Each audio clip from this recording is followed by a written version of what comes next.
Billionaire sees homeless girl teaching his daughter. What he did shocked her and made his daughter do the unthinkable.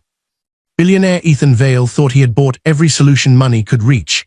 Private schools, elite tutors, guarded cars, a mansion so quiet it felt like a museum. But one rainy afternoon, while following his lonely 12-year-old daughter Lily, he saw something that stopped him cold. Behind a forgotten public library, a homeless teenage girl in a torn coat was teaching Lily math with broken chalk on the pavement, and Lily was smiling for the first time since her mother died. Ethan saw danger where Lily saw kindness. He saw a beggar where his daughter saw a teacher.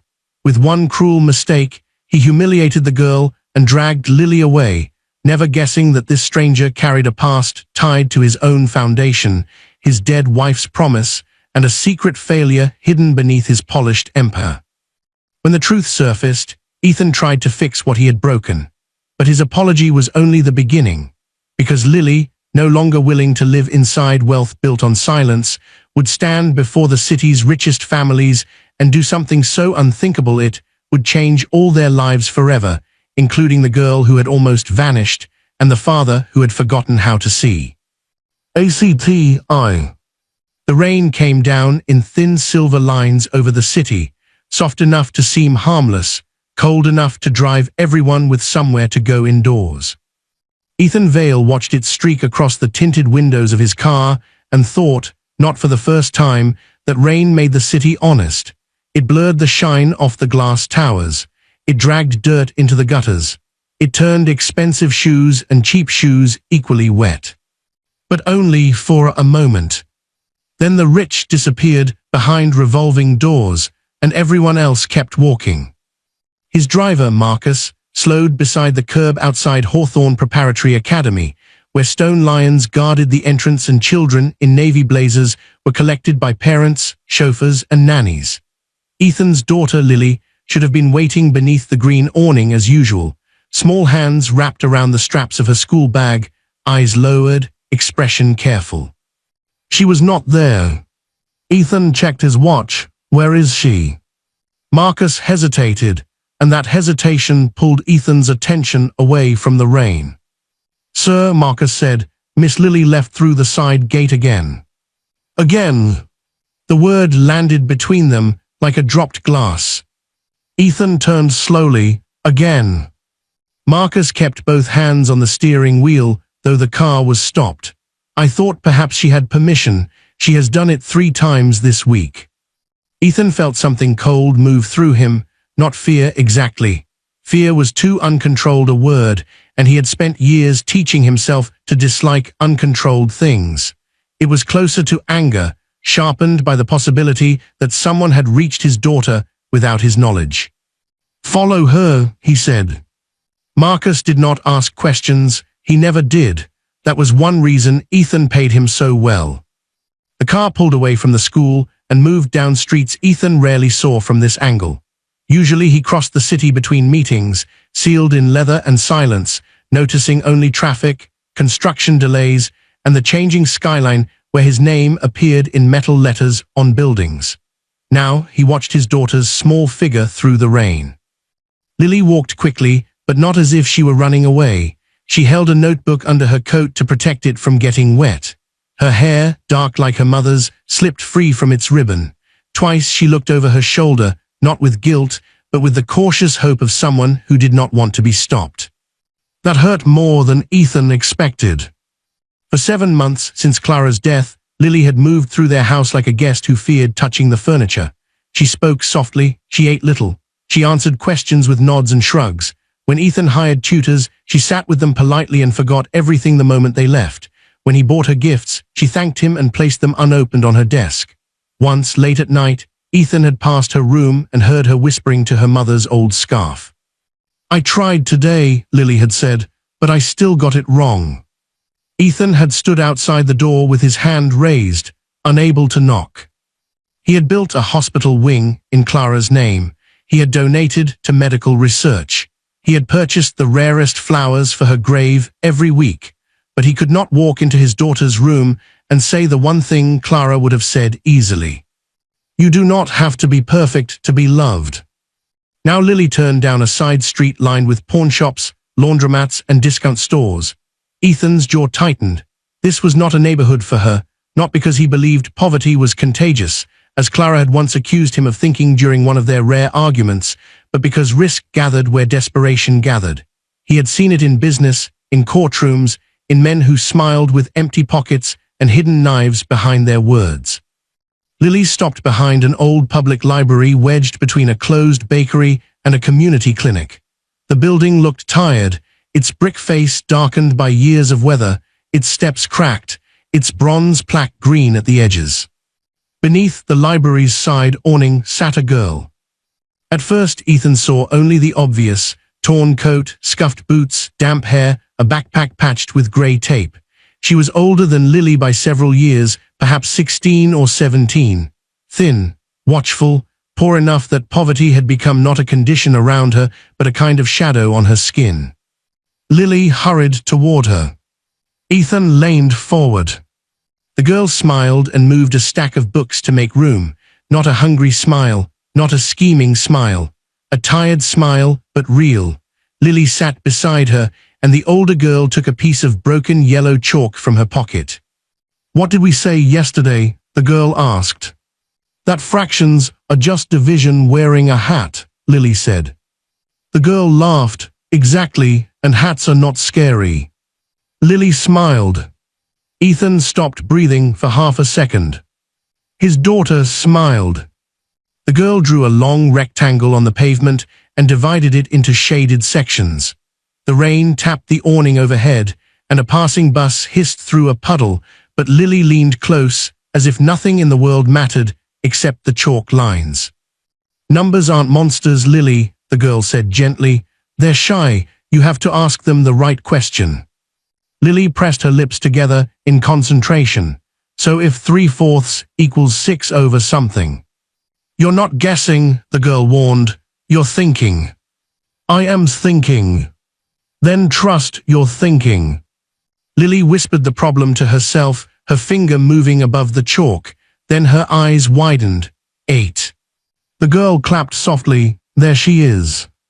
Lily laughed, and the sound went through Ethan like a door, opening in a house he had believed was empty. He remembered Clara in their kitchen years ago, barefoot, flour on her cheek, teaching Lily to count blueberries into pancake batter. Lily had been 5.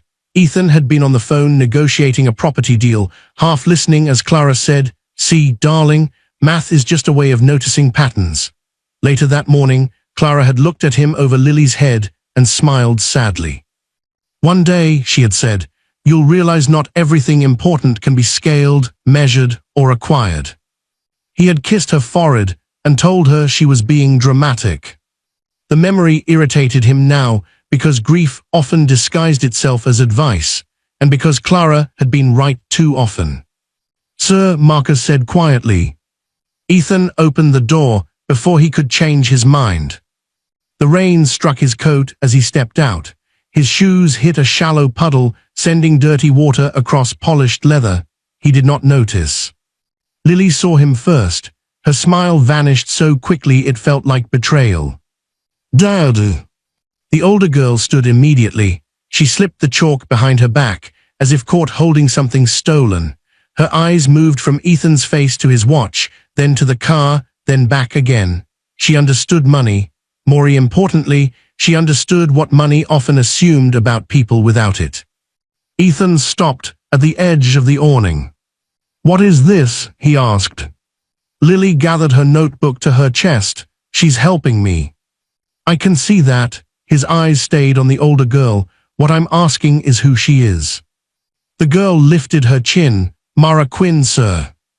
Her voice was calm, but Ethan saw her fingers tighten around the chalk. "How old are you?" 16. "Where are your parents?" Lily flinched. Mara did not. "My mother is gone," Mara said. "My stepfather is gone too." "Gone where?" "Just gone." Ethan heard evasion. He heard trouble. He heard everything a man hears when he has trained himself to expect deception before need. He looked at Lily.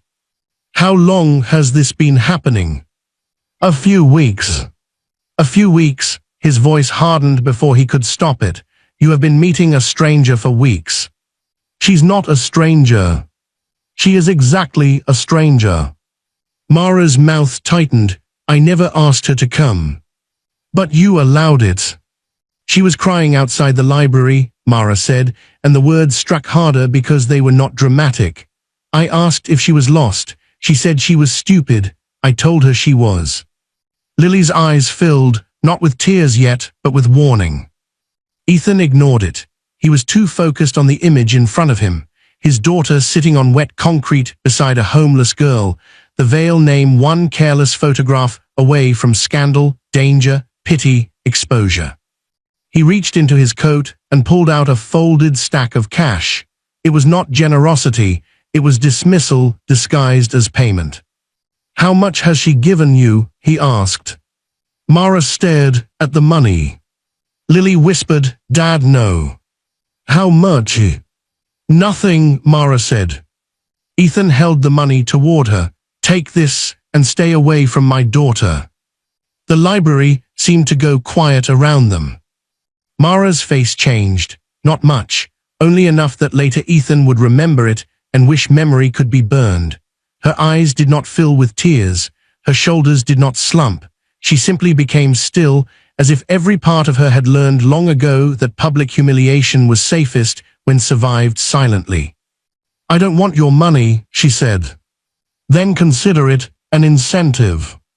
Lily stood. Stop it. Ethan turned to her. Get in the car. No. The word shocked all three of them. Lily had been obedient since Clara died, almost painfully so. She did not argue about clothes, meals, tutors, bedtime, or the silence at dinner. Her refusal now came out thin but firm. Ethan lowered his voice. Lily. She helped me, you didn't even ask. I asked enough. No, Lily said, trembling. You looked at her coat and decided. Mara bent to gather her books. It's fine, Lily. It is not fine. Mara shoved the chalk into her pocket. A small white piece fell and broke near Ethan's shoe. He glanced down. On the wet pavement, the broken chalk left a pale mark like a tiny bone. Mara picked up her backpack. You should go with your father. Lily turned to Ethan with a look he did not recognize, not hatred, worse, disappointment. Then she walked to the car. Ethan stood beneath the awning for a moment longer, still holding the cash. Mara did not look at it, she looked at him. I just know what it feels like to need someone patient, she said.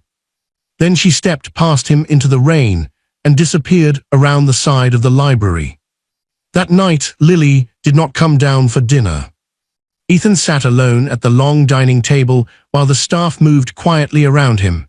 Clara had hated that table. She called it a boardroom with plates. She used to drag Lily to one end and Ethan to the other, then force them to speak in ridiculous accents until the room warmed. Now the table stretched between Ethan and an empty chair like a polished river no one could cross. His phone buzzed. An email from Hawthorne Preparatory appeared on the screen. Subject, Lily Vale, Academic Improvement. Ethan opened it. Dear Mr. Vale, I wanted to inform you that Lily has shown remarkable progress in mathematics over the past 3 weeks. She volunteered twice in class today and solved a proportional reasoning problem correctly. We are pleased to see her confidence returning. Ethan read the message 3 times. 3 weeks. He looked toward the staircase where Lily had vanished hours earlier. In his mind, Mara's voice returned. You were never bad at math. You were just scared someone would call you stupid. Ethan put the phone face down. Outside, rain tapped against the windows. It sounded almost like chalk against stone. ACTII. The next morning, Lily came to breakfast wearing her uniform and silence like armor. Ethan sat at the table with a cup of coffee he had not touched. He had spent much of the night awake, telling himself he had done the responsible thing. A father did not apologize for protecting his child. A father did not hand his grieving daughter to a stranger because the stranger happened to know fractions. But when Lily entered, he saw the answer before he asked the question. Her eyes were swollen. "Good morning," he said. She took her seat. "Good morning." The staff placed toast, fruit and eggs before her. She stared at the plate. "I received an email from your school," Ethan said. "Your teacher says your math is improving." Lily's fingers curled around her fork. "That's good." "Yes, it is." Silence returned, heavy and familiar. Ethan tried again. "Why didn't you tell me you were struggling that badly?" Lily gave a small laugh without humor. "You knew. That you needed support, yes, not that you felt." "Stupid," she finished. The word made his coffee taste bitter before he drank it. "You are not stupid. You say that because you're my dad. I say it because it's true." Lily finally looked up. "Mara said it like she believed me before I proved it." Ethan had no answer for that. "She didn't make me feel broken," Lily continued. "She said sometimes people stop learning because they're scared. She said fear can sit in your chair and answer for you if you let it. That is an unusual thing for a 16-year-old to say." "She reads a lot." "Where?" "At the library." "And sleeps where?" Lily looked down. That was answer enough. Ethan set his cup aside. "Lily, you have to understand why I was concerned. You were embarrassed. I was cautious." "You were embarrassed," she repeated. "There's a difference."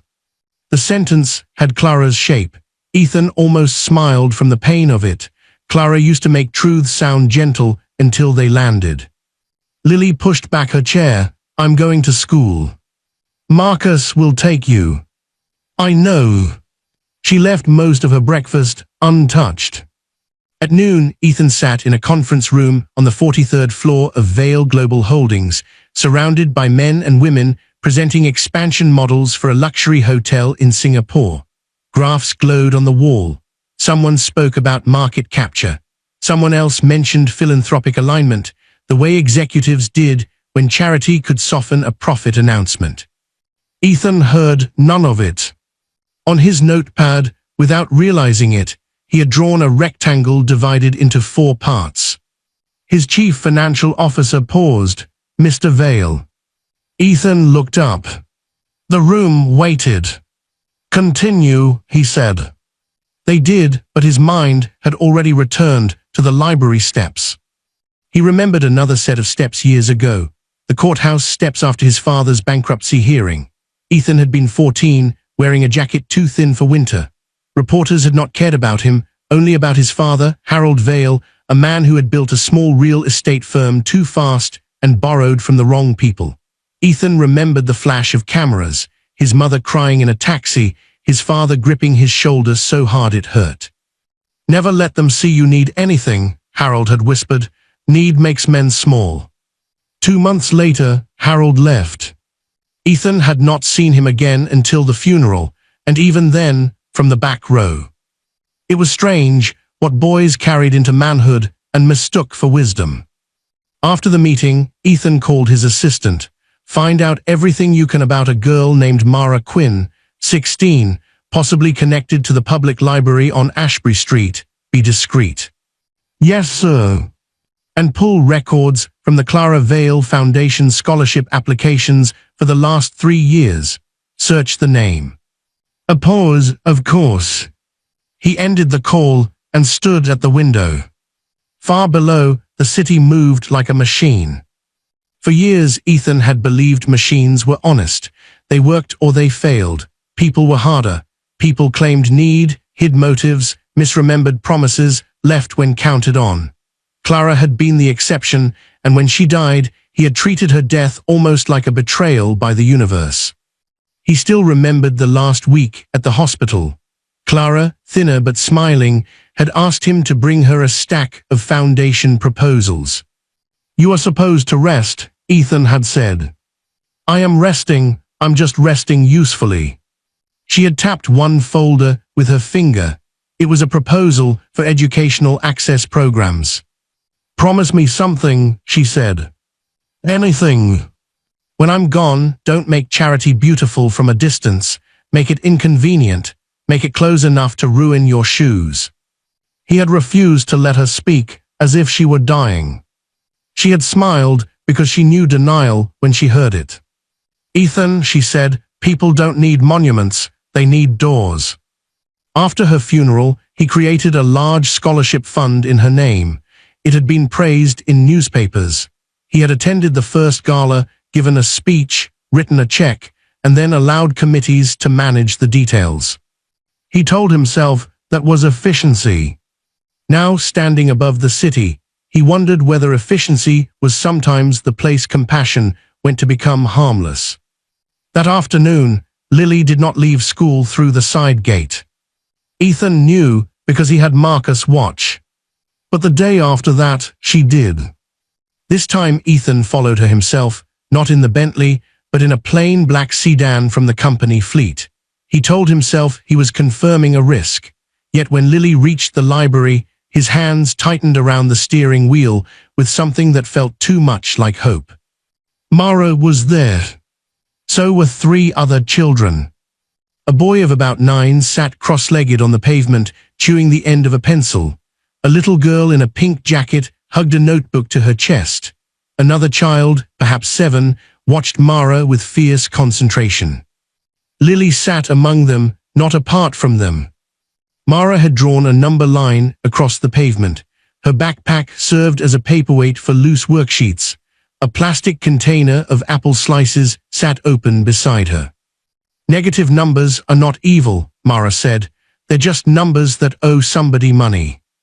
The boy laughed. My uncle is a negative number. Then tell your uncle to balance his equation. Even Ethan almost smiled. Mara pointed to Lily. What happens if we start at -2 and move 5 spaces to the right? Lily hesitated. Mara waited, not impatiently, not with the bright false cheer of tutors Ethan had paid $200 an hour. She waited, as if Lily's answer was worth silence. 3, Lily said. Show me. Lily moved a pebble along the line. -1, 0, 1, 2, 3. Mara nodded, correct. The little girl in the pink jacket said, how come she gets it now? Because she let herself be wrong yesterday, Mara said. That's the only way anybody gets right today. Ethan sat very still. Beside Mara's foot lay a blue umbrella with a cracked handle. On its fabric, faded almost beyond notice, were 3 small silver stars. Ethan recognized it before he knew why. Clara had once bought a box of umbrellas for a shelter fundraiser. No child should have to walk soaked because adults failed to plan, she had said. They were cheap umbrellas, blue with silver stars, purchased in bulk. Ethan had teased her about making even rainstorms sentimental. Mara touched the umbrella absently when the wind shifted. A foreshadowing unease moved through Ethan. The world was not as large as wealth made it feel. That evening, his assistant delivered the first report. Mara Quinn, born in Brookside, mother, Helena Quinn, deceased, stepfather, Darren Pike, whereabouts uncertain, previous student at St. Agnes Academy on partial scholarship, excellent academic record, winner of regional math competition at age 13, last known stable address lost after eviction 18 months ago. Ethan read slowly. There were copies of school certificates, a faded article showing Mara at 13 holding a medal nearly too big for her neck, and a shelter intake record. In the photograph, younger Mara had bright eyes, neat braids, and a smile too open to belong to the girl beneath the library awning. There was one more attachment. Clara Vale Foundation scholarship application, Mara Quinn. Ethan opened it. The application was marked incomplete. Reason, no permanent address provided, unable to verify guardian documentation. Rejected automatically. Ethan stared at the screen until the words blurred. No permanent address. A girl without a home had been denied help because she could not prove she had one. He stood abruptly, knocking his chair backward. For several seconds, He could not move. On his desk, in a silver frame, Clara smiled from a photograph taken at the opening of a children's clinic. Behind her stood Ethan, younger, proud, unaware. Clara's eyes seemed to ask him a question she had been asking for years. What is the point of power if it cannot bend? Ethan pressed the intercom. Get me the director of the foundation. ACT. Mara Quinn had learned that every safe place came with hours. The library opened at 9 and closed at 6. The church basement served dinner until 7:30. The women's shelter took names at 8, but filled by 8:15. The laundromat owner let her sit inside when it rained, but only if she folded towels for customers and left before midnight. The city itself was full of doors, and every door had a rule. When she was younger, before rules became maps for survival, Mara had believed doors opened because people knocked. Her mother had believed that too. Helena Quinn worked as a medical billing clerk at St. Agnes Hospital and cleaned offices at night. She smelled faintly of lemon soap and peppermint gum. On good evenings, she came home with aching feet and still asked Mara what she had learned that day. Something impossible, Mara would say, because she liked making her mother proud. Good, Helena would answer. Impossible things are just rude possibilities. Mara had been 11 when Helena married Darren Pike, a man with shiny shoes, loud promises, and the ability to make adults trust him faster than children did. He called Mara Professor when others were listening and little judge when they were not. Helena thought he needed patience. Mara thought he needed witnesses. Then Helena got sick. There were doctor visits, bills, envelopes, whispered arguments behind doors. Mara remembered her mother at the kitchen table, sorting paperwork into piles while trying not to cough. One night, Ethan Vale appeared on television during a hospital gala, standing beside a beautiful woman in a green dress. The woman spoke about education and access and children whose futures should not depend on their zip code. Helena pointed at the screen. See her, she told Mara. That is Clara Vale. She funds scholarships. One day you'll apply, you'll become an engineer and build bridges that don't fall down when people need them. Mara had laughed. Why would I build falling bridges? Exactly, Helena said. That's why they need you. Mara did apply years later, after Helena was gone, after Darren sold the last of her mother's jewelry and vanished, after the apartment door wore an eviction notice like a white flag. The online application asked for home address, guardian name, emergency contact. Mara typed the library address first, then deleted it. She typed the shelter's address, then deleted that too. Finally, she left the line blank and wrote in the notes, I do not have a permanent address right now, but I am still enrolled and can meet in person. 3 weeks later, the rejection arrived. Not cruel, worse. Automatic. Dear applicant, we regret to inform you. Mara had laughed when she read it because crying would have frightened the little boy beside her at the shelter. He had asked if she was okay. She told him she was practicing disappointment. After that, she stopped asking doors to open. Instead, she found corners. The library steps became one. She sat there because the side awning blocked most rain and because Mrs. Alvarez, the librarian, pretended not to notice when Mara charged her phone behind the biography shelf. On cold days, Mrs. Alvarez left a paper cup of soup near the return slot and said loudly to no one, "People waste so much food." Mara began helping children by accident. A boy named Theo had thrown his homework into a puddle and declared long division a scam. Mara fished the paper out, borrowed a pencil, and showed him that division was just sharing without arguments. 2 days later, he returned with his cousin. Then came Jada, who wanted to learn multiplication so her older brother would stop calling her a baby. Then Lily Vale appeared on the library bench, crying quietly into the sleeve of a coat worth more than Mara had spent on food in a month. Mara knew expensive sadness when she saw it. It looked lonely in a different language. She had not asked Lily's last name. She had not wanted to know. Some names carried fences around them. But Lily came back, and Mara kept teaching. Now Mara sat beneath the awning with 4 children and tried not to look down the street for black cars. Lily was quieter today. Your father is still angry, Mara asked, while Theo argued with a fraction. Lily shrugged. He's not angry like yelling, he's angry like walls. Mara understood that too well. He loves you, she said. I know, Lily erased a number with her sleeve, but sometimes he loves like he's guarding a museum. No running, no touching, no loud noises. Mara smiled, despite herself. Lily looked embarrassed. That sounded mean. It sounded lonely. Lily's pencils stopped. Mara wished she could take the words back. She had a habit of seeing too much and saying it too plainly. Her mother used to warn her about that. Truth is useful, Mara, but people are not nails. You cannot hammer it in and expect them to thank you. A shadow fell across the pavement. Mara looked up. Ethan Vale stood at the edge of the awning. This time he carried no cash. Lily stiffened. The other children sensed something and fell silent. Mara, Ethan said. Hearing her name in his voice made her wary. Yes, sir. I would like to speak with you. Lily rose immediately. Dad. It's all right, Mara said.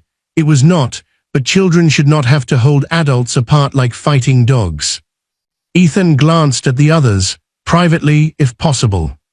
Mara considered saying no, but refusal had consequences too, especially with powerful men. She handed Theo a worksheet. 3 problems. If you cheat, make sure you cheat from someone who knows more than you. Theo grinned. That's educational. Mara stepped out from under the awning. Rain misted her hair. Ethan opened an umbrella above both of them, a large black one with a silver handle. The gesture startled her more than his money had. They walked a short distance to the closed bakery. Ethan spoke first. I owe you an apology. Mara said nothing. I was wrong yesterday, he continued. I judged you unfairly. I embarrassed you in front of my daughter. Yes, Mara said. He blinked, perhaps unused to apologies being accepted without decoration. I am sorry, he said. Mara studied him. His coat probably cost more than a month at a cheap motel. His shoes shone even after the rain, but he looked tired in a way she recognized. Not body tired, soul tired. The kind that came from holding something heavy and insisting it was not heavy at all. Apology heard, she said. Not accepted. I didn't say that. Will you? Maybe after I know what it's for. His brow creased. For insulting you. That part was obvious. What else would it be for? Mara looked toward Lily, who was pretending not to watch them. For believing people like me only get close to people like her because we want something. Ethan's jaw tightened, but he did not deny it. Mara nodded once. That's what I thought. He drew a breath. I learned about your scholarship application. The air changed. Mara looked back at him sharply. You investigated me. Yes. Of course you did. I needed to know who was spending time with my daughter. You could have asked. I should have. She laughed once, without humor. Rich people always find paperwork before they find courage. Ethan took that, like a man unused to being struck, but unwilling to step away. The foundation failed you, he said. The forms failed me.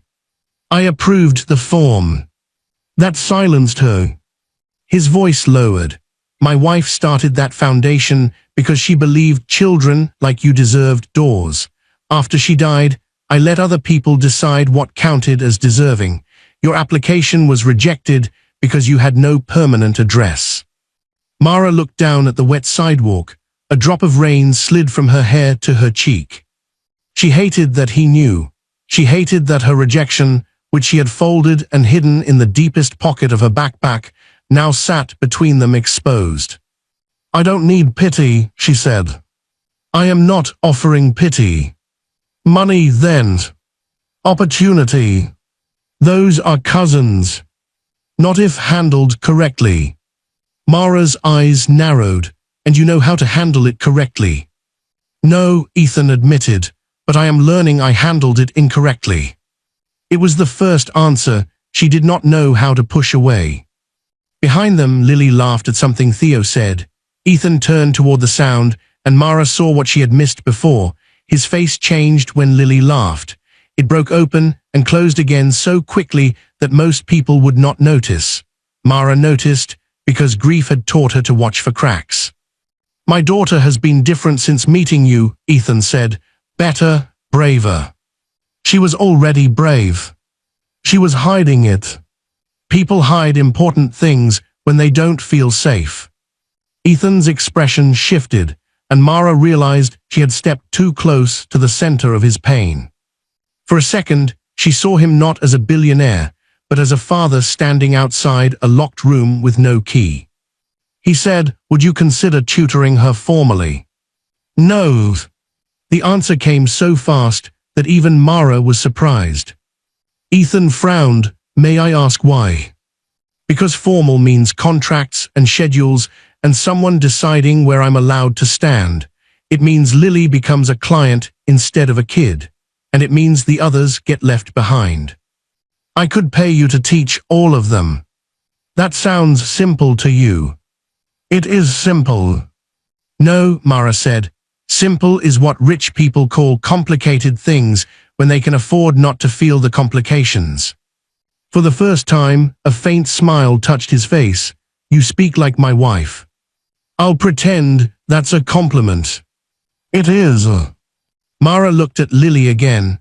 I don't want Lily pulled into my life like it's a charity project, and I don't want to be pulled into yours like a rescue dog. Ethan absorbed that. What do you want? The question should have been easy. Food, a bed, school, her mother back. A world where addresses were not more important than children, but wanting had become dangerous. Wanting made disappointment sharper. Mara shrugged. For kids to stop thinking they're stupid because adults are impatient. Ethan looked at the chalk drawings beneath the awning. Then he said, there is a parent showcase at Hawthorne next week. Lily is presenting. Mara's face softened. She's terrified. Yes. She knows the work. She just thinks everyone is waiting for her to fail. Can you help her prepare? Mara hesitated. Ethan added, not as an employee, as someone she trusts, I will not interfere. Mara almost laughed. Men like Ethan Vale interfered by existing. Still, Lily was watching with careful hope. Mara remembered Helena sitting beside her at a kitchen table, exhausted after a double shift, saying, when you can help a child stand taller, do it. The world is already busy bending them. Mara sighed, fine, but I'm not taking your money. Why not? Because right now, I don't know if you're paying me to teach or paying yourself to feel better. Ethan looked wounded, then thoughtful. Fair, he said. Mara turned to leave. Mara. She stopped. I meant the apology. She looked back, then make sure Lily knows that too. That evening, Ethan found Lily in Clara's old reading room. No one called it that anymore. The staff referred to it as the West Sitting Room, as if changing the name could remove the ghost. Clara's books still lined the shelves. Her shawl remained folded over the arm of the blue chair. Lily sat there now with a math notebook open on her knees. Ethan knocked, though the door was open. Lily looked up cautiously. I apologized to Mara, he said. I know. She told you. No, you're standing differently. Ethan almost smiled. Am I? You look less like a locked door. He stepped inside. For a moment he saw Clara in the chair instead. Clara reading, Clara underlining passages, Clara glancing up to tell him Lily needed less instruction and more attention. The memory was so sharp he nearly turned away. Instead, he sat across from his daughter. I was embarrassed, he said. Lily stared at him. You were right, I called it caution because that sounds nobler, but I was embarrassed and afraid and arrogant. Lily's mouth parted slightly. He wondered when she had last heard him confess anything. I am sorry, Ethan said. Her eyes filled. I'm not sorry you met Mara, he continued. I'm grateful. Lily looked down, tears slipping onto her notebook. I thought you were going to make her disappear. The words chilled him. Lily. People disappear around us, she whispered. Mom did, my old nanny did. My friends stopped coming after the funeral because the house got weird. I thought Mara would too. Ethan crossed the room and knelt before her chair. He had not knelt in years, except at Clara's grave. I cannot promise no one will ever leave, he said carefully, but I can promise I will not use my money to remove someone just because they make me uncomfortable. Lily wiped her cheeks. That's a strange promise. It's the best one I can honestly make. She laughed through tears. He reached for her hand, and after a moment she gave it. On the table beside them sat Clara's old silver bookmark, engraved with words Ethan had almost forgotten. People need doors. The bookmark caught the lamplight. Neither father nor daughter noticed it shining. ACT-IV. Hawthorne Preparatory prepared for Parent Showcase Week, as if royalty were coming. Flowers appeared in the entrance hall. Student artwork was arranged under perfect lighting. Teachers wore polished smiles. The school's headmaster, Dr. Sloan, walked the corridors with the anxious dignity of a man who knew wealthy parents could turn displeasure into budget meetings. Lily's class was assigned academic demonstrations in the East Hall. Her project involved ratios, scale drawings, and a model bridge made of wooden craft sticks. She had chosen bridges because Mara once told her engineering was the art of helping people cross things safely. Lily had written that sentence at the top of her first draft. Her teacher crossed it out and wrote, "Please use more formal language." Mara told her to keep it anyway. Formal language is useful, Mara said, but sometimes it wears a suit to hide that it has nothing to say. They were in the library basement, where Mrs. Alvarez had allowed them to use a storage table after closing, provided they did not touch the archive boxes or tell the city inspector. Rain pressed against the small windows near the ceiling. Pipes hummed overhead. Lily practiced pointing to her model. The bridge uses triangular supports because triangles distribute weight more evenly than rectangles. Good, Mara said. It sounds boring. It sounds correct. Now say it like you care. Lily tried again. Mara interrupted. No, don't perform smart. Explain clearly. I don't know the difference. Performing smart is when you want people to admire you. Explaining clearly is when you want them to understand. Lily lowered her note cards. Dad performs smart all the time. Mara bit back a smile. Many adults do. Did your mum? The question came gently, but it opened a door Mara usually kept closed. She looked at the bridge model. No, my mother explained things clearly, even hard things. Like what? Mara ran her finger along one wooden beam. Like why bills came in red envelopes, why she was tired, why some people promise help, but only if your life fits inside their boxes. Lily was quiet. My mom explained hard things too, she said. At first, then everyone stopped explaining and started whispering. Mara understood. Illness filled houses with whispers before it filled them with absence. Lily touched the bridge. Sometimes I think if I had been easier, Dad would be less sad. Mara's voice sharpened. No. Lily blinked. That is not yours to carry, Mara said. Adults, grief belongs to adults. You can love them, but you cannot become small enough to make their pain comfortable. Lily stared at her. Mara softened. Sorry, that came out strong. No, Lily whispered. Say it again. So Mara did. Unknown to both of them, Ethan stood just outside the basement door. He had come to pick Lily up. Mrs. Alvarez had pointed downstairs, warning him not to scare the children because the library had enough problems without billionaires lurking in stairwells. He heard Mara's words.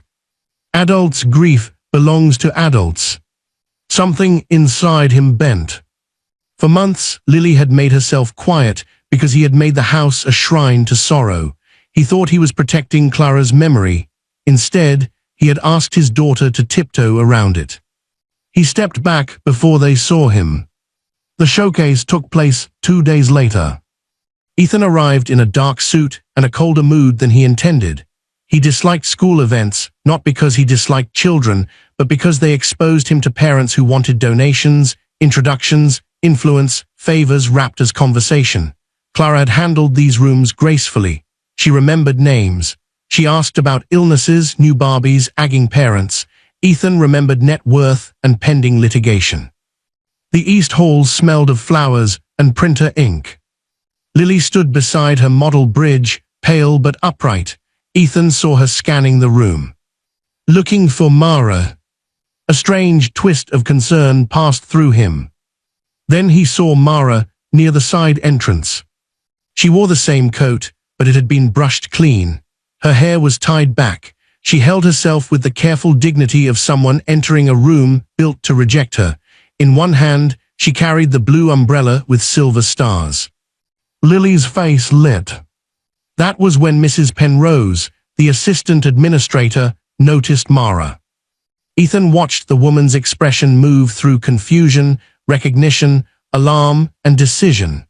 She approached with a security guard trailing behind her. "Excuse me," Mrs. Penrose said, smiling too tightly. "Are you here with a student?" Mara looked toward Lily. "Yes." "Which student?" Before Mara could answer, Mrs. Penrose's eyes dropped to her coat, her shoes, the umbrella, the backpack strap visible beneath one arm. "This is a private event," Mrs. Penrose said. "Invited family members only." "I was invited." "By whom?" Lily started forward, but her teacher caught her gently. "Wait your turn, Lily." Mara's face closed. "Lily Vale." Mrs. Penrose's smile hardened. "I see, perhaps there has been a misunderstanding." Ethan felt the room shift. Nearby parents began watching while pretending not to. A man by the refreshments table whispered to his wife. A girl from Lily's class giggled nervously. The security guard took one step closer. Mara's hand tightened around the umbrella handle. For one terrible moment, Ethan saw the scene as if from outside himself. A homeless girl being removed from a school hallway while his daughter watched, while adults polished cruelty until it looked like policy. He also saw, with sickening clarity, how easily he had done the same thing days earlier. Mrs. Penrose lowered her voice. "Let's not cause a scene." Mara nodded. That was the heartbreaking part. She knew how to leave before being dragged. Then Lily broke free. "She's with me," Lily said. Her voice trembled, but it carried. Mrs. Penrose turned, startled. "Lily, please return to your station." "No, I invited her." Several parents looked directly now. Dr. Sloan appeared at the end of the hall, sensing disaster. Ethan moved. He crossed the floor before anyone else could speak. Conversations died as he approached. People always made room for Ethan Vale, though until that moment he had rarely noticed how quickly they did it. Mrs. Penrose paled. "Mr. Vale, there seems to be." "She is my guest," Ethan said. The words landed cleanly. Mara looked at him. Lily looked at him. Dr. Sloan hurried over. Of course, Mr. Vale, we simply didn't realize." "That she mattered?" Ethan asked. Dr. Sloan stopped. The hall went silent enough to hear rain tapping the windows. Ethan turned to Mara. Public apologies had always seemed theatrical to him, the sort of thing politicians performed badly, but private harm sometimes left public stains. "I owe you an apology," he said. Mara's eyes widened slightly. Ethan continued, I saw your circumstances and thought I knew your character. I was wrong. A few parents shifted uncomfortably. I treated you as a threat because I did not understand your value to my daughter, Ethan said. That was my failure, not yours. Lily pressed a hand to her mouth. Mara looked as though she wanted to run and stay at the same time. Ethan faced the room. This young woman has been teaching my daughter mathematics with more patience and skill than anyone I have hired. She has also exposed a failure in my own foundation. Dr. Sloane's face became very still. Ethan did not care. The Clara Vale Foundation has denied applicants without permanent addresses. That policy ends today. Beginning immediately, the foundation will establish scholarships and academic support for students without stable housing, with in-person verification, school partnerships, and emergency assistance. Mara Quinn will be the first recipient if she chooses to accept. The hall erupted in whispers. Mara did not move. Ethan had expected shock, perhaps gratitude, maybe relief. Instead, she looked at him with something almost like anger. Are you doing this because you feel guilty, she asked quietly, or because you believe I deserve it? The question cut through the room more sharply than his announcement. Ethan could have given a polished answer. He knew hundreds. He could speak of access, dignity, opportunity, structural barriers. He could turn shame into strategy and strategy into applause. Instead, he thought of Clara in a hospital bed saying, "Make it inconvenient." He thought of Mara's application, rejected by a machine bearing his wife's name. He thought of Lily's smile under the library awning. At first, he said guilt. Mara's expression did not change. Now, Ethan continued, respect. That was when her eyes filled, though no tear fell. Lily walked to her station in a daze. Her teacher whispered, "Are you ready?" Lily looked at her bridge model, then at Mara standing near the wall with the blue umbrella, then at her father, who for once did not look like a locked door. "I think so," Lily said. Parents gathered before her display. Ethan stood in the front row. Dr. Sloane hovered nearby, trying to recover institutional dignity. Mrs. Penrose had vanished. Lily lifted her note cards. Her hands shook. She stared at the first line. "Good evening. My project is about scale models and structural ratios." The words blurred. Across the room, Mara touched 2 fingers to her own wrist. Breathe. They had practiced that. Lily inhaled. Then she looked at the model bridge. A flashback came without warning, her mother kneeling beside her at age 8, helping build a cardboard castle for school. Lily had cried because one tower leaned. Clara had leaned the other towers too and declared it an architectural choice. "Perfect things are rarely alive," Clara had said. Lily lowered the note cards. Her teacher's smile froze. "I'm not presenting this," Lily said. The audience blinked. Ethan straightened. The teacher whispered, "Lily."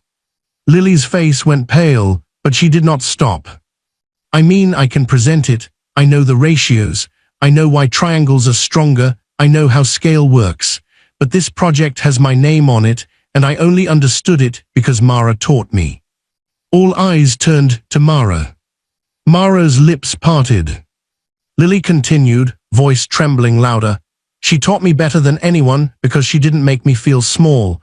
She didn't act like being scared made me lazy. She didn't tell me confidence was easy. She waited."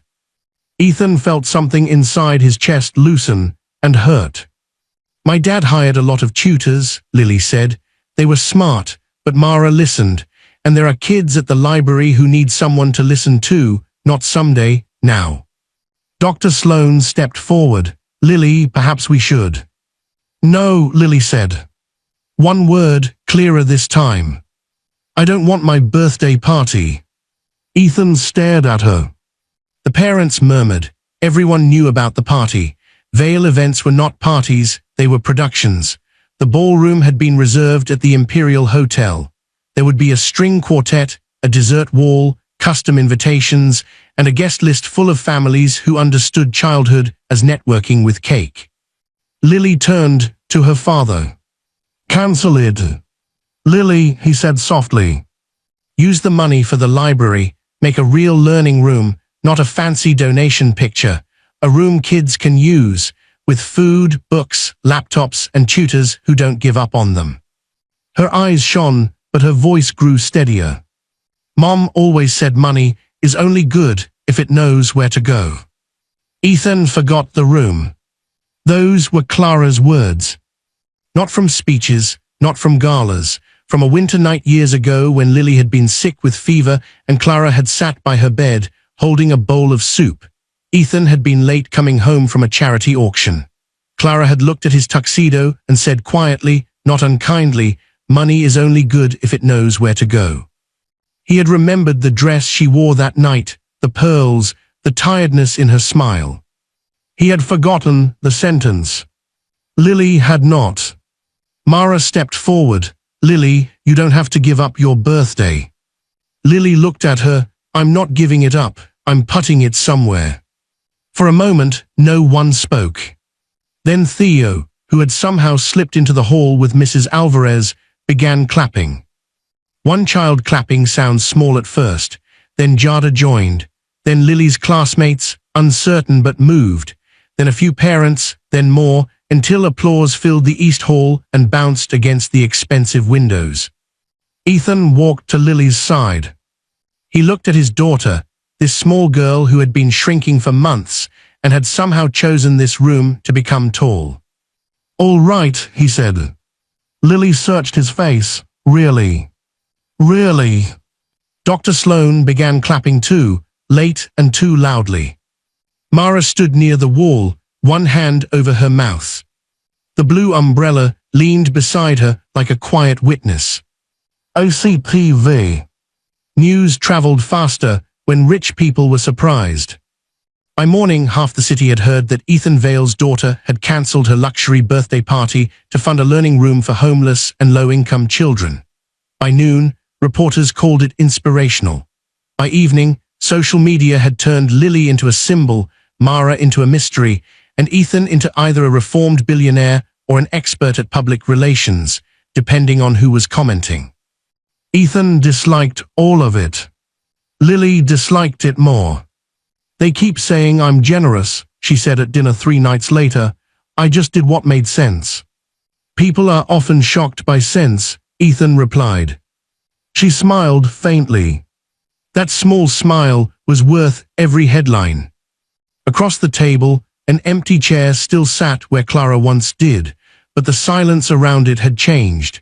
It no longer demanded that they pretend not to see it. Ethan had begun leaving Clara's chair untouched, not as a shrine, but as a place memory could sit without ruling the room. "Can Mara come tomorrow?" Lily asked. "To the planning meeting?" "Yes, she should." Lily poked at her pastor. "Some people online are saying mean things about her." "I know. Can you stop them?" The billionaire in him wanted to say yes. Lawyers, influence, pressure, he could make noise costly, but Mara's voice returned. Rich people always find paperwork before they find courage. "No," Ethan said, "not all of them, but we can make sure the people who actually know her are louder where it matters." Lily nodded, then she asked, "Where is she sleeping now?" Ethan hesitated. The question had been haunting him too. He had offered immediate housing through the foundation. Mara refused anything that sounded like being placed somewhere. Eventually, with Mrs. Alvarez's help, they found a transitional residence for students. Mara accepted only after confirming she could come and go for school, keep her own documents, and pay a symbolic portion through work at the learning room once it opened. "She is safe tonight," Ethan said. "That is all I can tell you." Lily studied him. "Because it's private." "Yes. Good." The next day, Mara arrived at Vale Global's philanthropic office, wearing a clean grey sweater Mrs. Alvarez claimed had appeared mysteriously in the library lost and found. She sat at a conference table with Ethan, Lily, foundation staff, a social worker, Mrs. Alvarez, and 2 community volunteers. The room had glass walls and a view of the river. Mara chose the chair nearest the door. Ethan noticed, but said nothing. A consultant presented a plan titled Community Learning Initiative Rollout. Mara raised her hand. The consultant blinked. Yes. Why does it say rollout? It means implementation. Then say implementation. The consultant glanced at Ethan, who leaned back. Answer her questions plainly. Mara went through the proposal line by line, with the focus of someone defusing a bomb.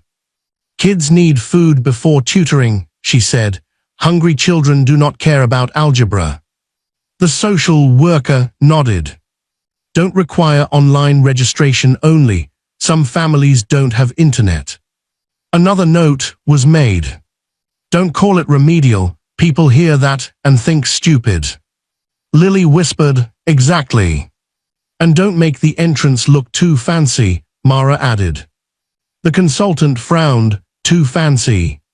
If a place looks like you can get kicked out for touching the wrong thing, the kids who need it most won't come. Ethan wrote that down himself. Over the next weeks, the library basement changed. Old boxes were moved, walls were painted warm yellow, long tables replaced broken shelves. A small kitchen area was installed. Laptops arrived, but so did pencils, notebooks, snacks, winter socks, bus passes, and a locked cabinet where students could keep documents safe. Mara insisted on a corner with floor cushions for children who needed to read quietly. Some kids learn better when the room stops shouting, she said. Ethan understood that she was not only talking about rooms. The work did not transform him overnight. Real change was less cinematic than people wanted. He still became impatient in meetings. He still thought money could shorten every road. He still had to stop himself from solving problems by overpowering them. But he began asking different questions. Who is missing from this table? What rule are we protecting, and who does it punish? Are we making this beautiful from a distance or useful up close? The questions annoyed some of his staff. They delighted others.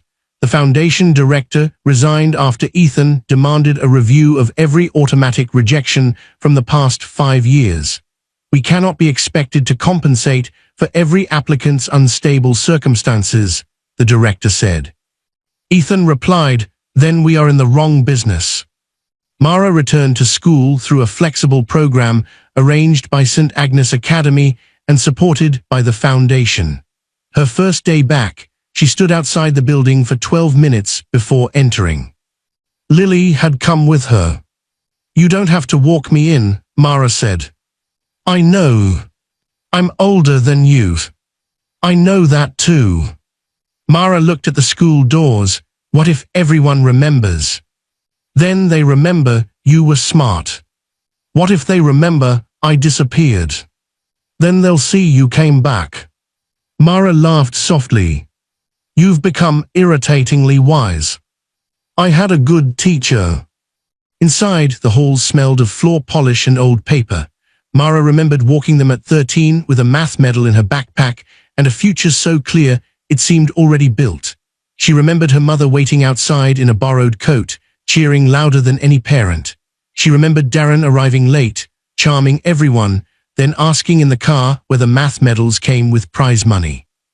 Now students glanced at her, some recognized her, some pretended not to.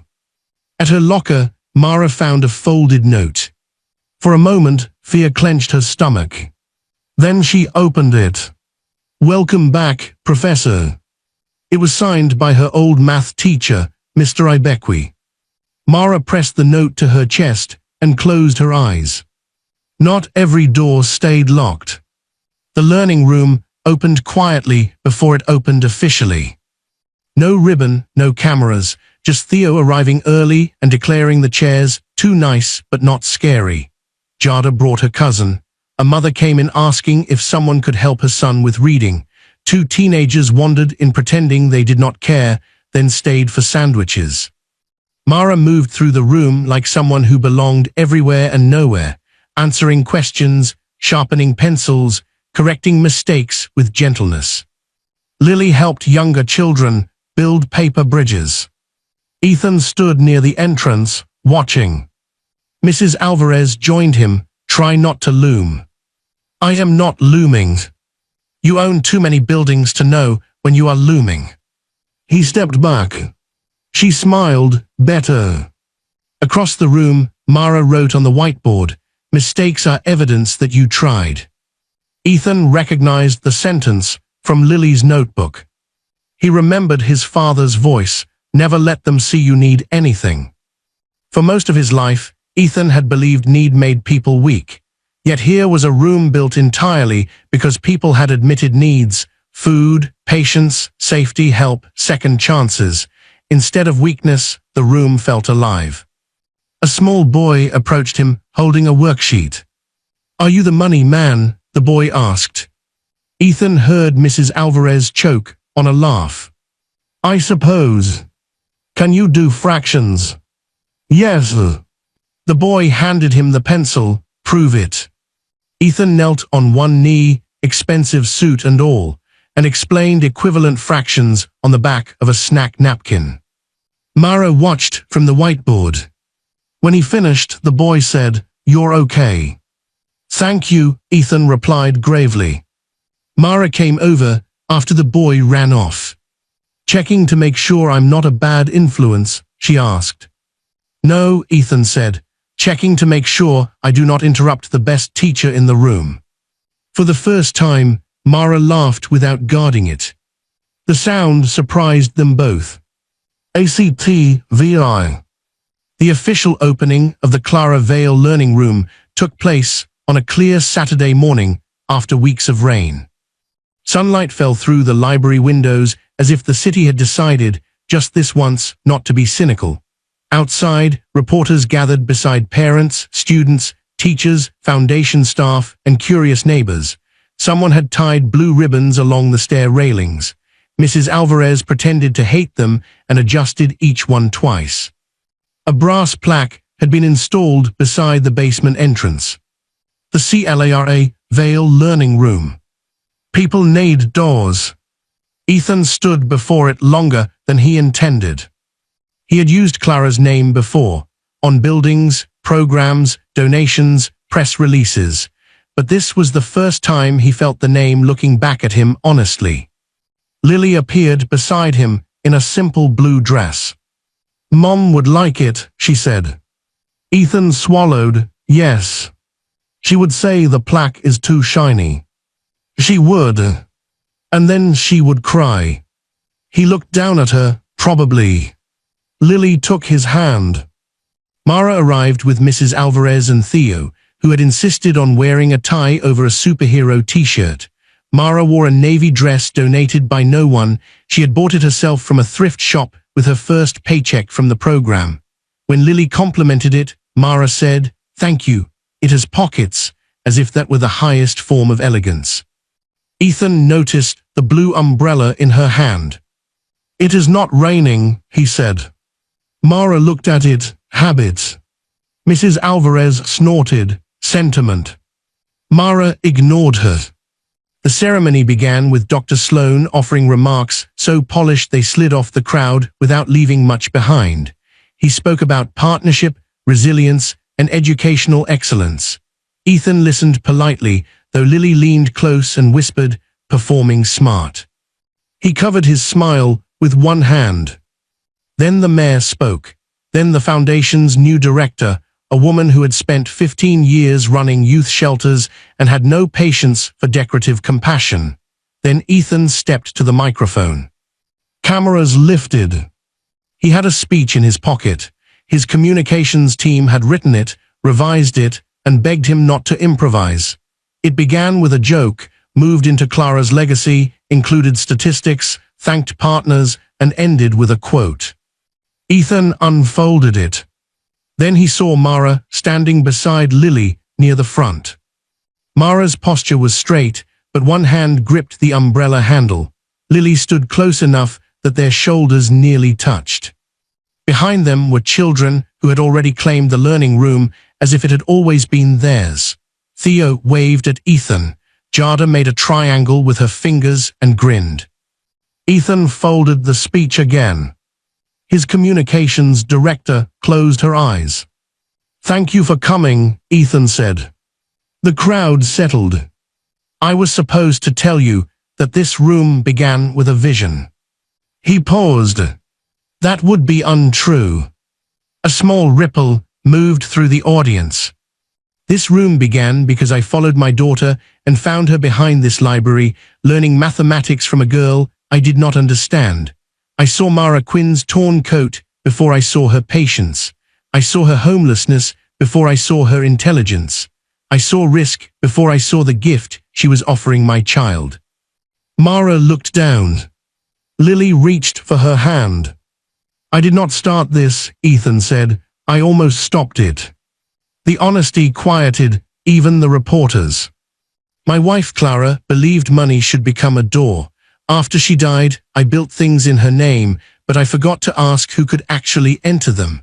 Mara reminded me, Lily reminded me, the children here reminded me." He turned slightly toward them. "This young woman taught my daughter courage before I knew my daughter had lost it. And my daughter reminded me that kindness without sacrifice is just decoration." Lily's eyes filled. Ethan stepped away from the microphone and gestured for Mara. Her face changed immediately. "No." The crowd laughed gently, thinking she was joking. She was not. Ethan leaned toward her. "You do not have to." Mara looked at the microphone as if it were a cliff. Then Theo shouted, "Do it, Professor." Maury laughed. Mara exhaled and walked forward. She stood at the microphone, silent at first. Ethan moved aside, but stayed close enough that she would not feel abandoned. Mara looked at the crowd.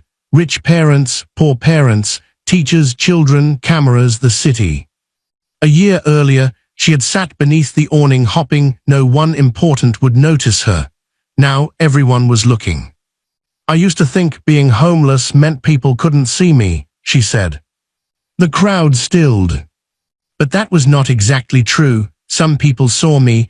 They saw a problem, or a warning, or someone to move along. Lily was different. She saw me like I was already a person before she knew my story." Lily wiped her cheek. Mara continued, voice strengthening. "When you don't have an address, people act like you don't have a future. Forms reject you. Schools lose you. Adults talk about you in voices that sound kind but feel locked. This room cannot fix everything, but it can be a place where a kid walks in and no one asks them to prove they deserve help before giving it." Mrs. Alvarez cried openly and dared anyone to mention it. Mara looked at Ethan. "Mr. Vale apologized to me. That mattered. But what mattered more is that he changed the rule that hurt me. Apologies are good. Changed rules are better." Ethan nodded once. "And Lily," Mara said, turning to her, "gave up something everyone expected her to want so other kids could have something they needed. That was not small." Lily shook her head as if to deny praise, but Mara smiled. "So this place is for every child who has been told they are too poor, too slow, too difficult, too late, too messy, too invisible. You are not invisible here. You are not stupid here. You are not a problem here." She looked down at her hands.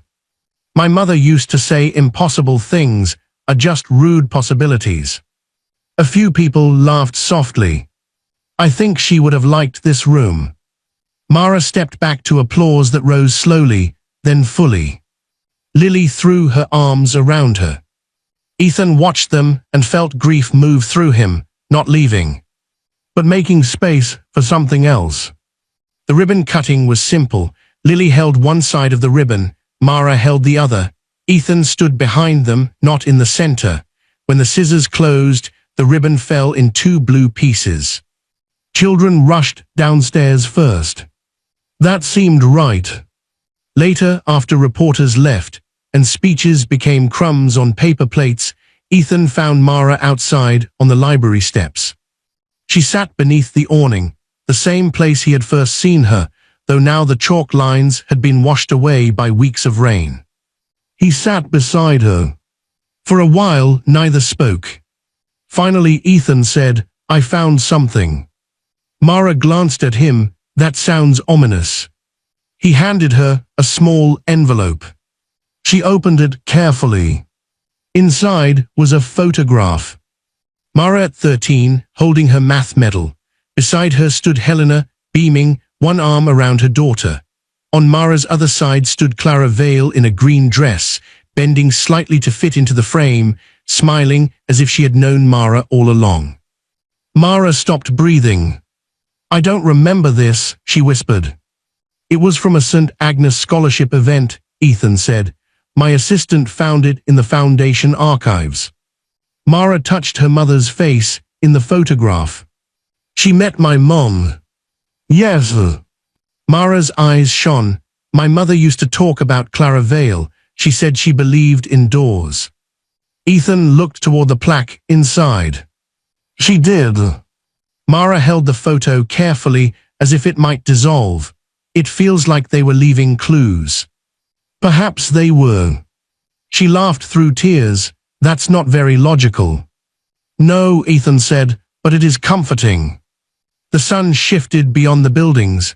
For once, the library steps were warm. Lily came outside, carrying 3 paper cups of lemonade. "Mrs. Alvarez said you both looked tragic and needed sugar." Mara took one. "She has a gift for diagnosis." Lily sat between them. For a moment, the 3 of them watched people entering and leaving the library. Children ran down the stairs to the learning room. Parents followed. A little boy tugged his grandmother's sleeve and said, "This is where mistakes are allowed." Lily smiled. Ethan looked at the old blue umbrella leaning against Mara's knee. "May I ask about the umbrella?" he said. Mara followed his gaze. "My mother brought it home from a shelter drive when I was little. She said it came from a lady who thought rain should not get to win." Lily touched one of the faded silver stars. "My mom bought those." "I know now," Mara said. Ethan stared at the umbrella. All those years ago, Clara had ordered a box of cheap blue umbrellas, and he had laughed because it seemed too small a thing for a woman who could fund entire programs. But Clara had understood what he had not: a door, an umbrella, a sandwich, a patient explanation. Small things became enormous when they arrived at the right moment. Mara looked at him. "Your wife helped me before you knew I existed." Ethan's voice was quiet. She had a habit of doing that. Lily leaned her head against his arm.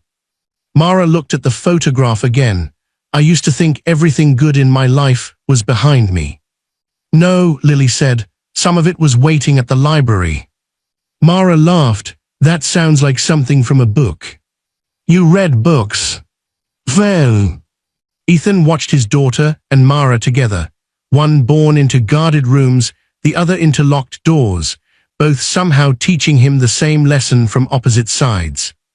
He had spent his life building towers tall enough for the world to admire, towers of glass, steel, money, reputation. He had believed height meant safety. He had believed distance meant control. But towers were lonely things. Doors mattered more. Months later, when the learning room had become too full, and Ethan approved funding for 2 more locations, a reporter asked him whether he considered the program his greatest act of philanthropy. Ethan thought of Lily laughing under the awning. He thought of Mara refusing his money. He thought of Clara's bookmark shining unnoticed in the lamplight. "No," he said, "it was my daughter's act of courage. I only learned how to follow it." By then, Lily no longer feared math. She still feared other things: storms, memories, the empty chair at dinner sometimes. But she had learned fear could sit beside her without taking her pencil. Mara returned to competitions the following year. At her first regional event, she froze outside the auditorium. Ethan and Lily stood with her. "What if I lose?" Mara asked. Lily grinned. "Then you'll have evidence that you tried." Mara groaned. "I hate when my own advice comes back." She did not win first place that day. She won second. Theo insisted second was basically first with suspense. Mara framed the certificate and hung it in the learning room, not because it was proof she was brilliant, but because it was proof she had returned. And Ethan changed in ways the newspapers never fully understood. He still wore expensive suits, he still ran a corporation, he still made difficult decisions and sometimes made them too sharply. But on Wednesday afternoons, he appeared at the learning room with sleeves rolled up, helping students build models, review essays, or solve fractions on napkins. The first time someone photographed him kneeling beside a child's worksheet, the image went viral. The second time, no one cared as much. That was when Ethan knew it had become real. One winter evening, nearly a year after the rainy day that started everything, snow fell instead of rain. The library glowed from within. Children's voices rose from the basement. The plaque by the door had fingerprints on it from all the people who touched it as they passed.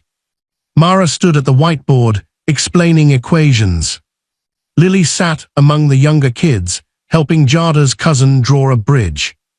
Ethan paused in the doorway. Mara turned and caught him watching. "You're looming again," she said. Mrs. Alvarez called from behind the desk. "I told him." The children laughed. Ethan raised both hands and stepped inside.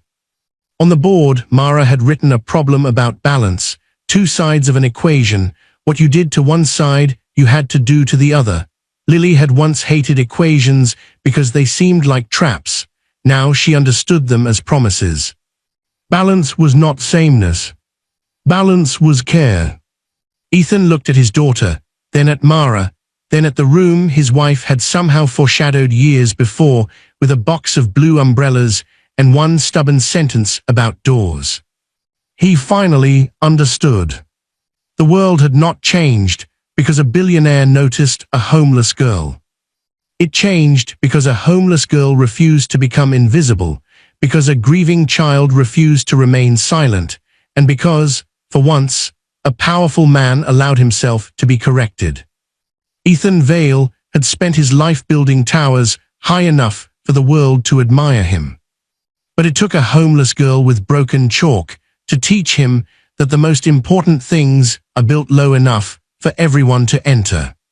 And it took his daughter doing the unthinkable to show him where his money was supposed to go.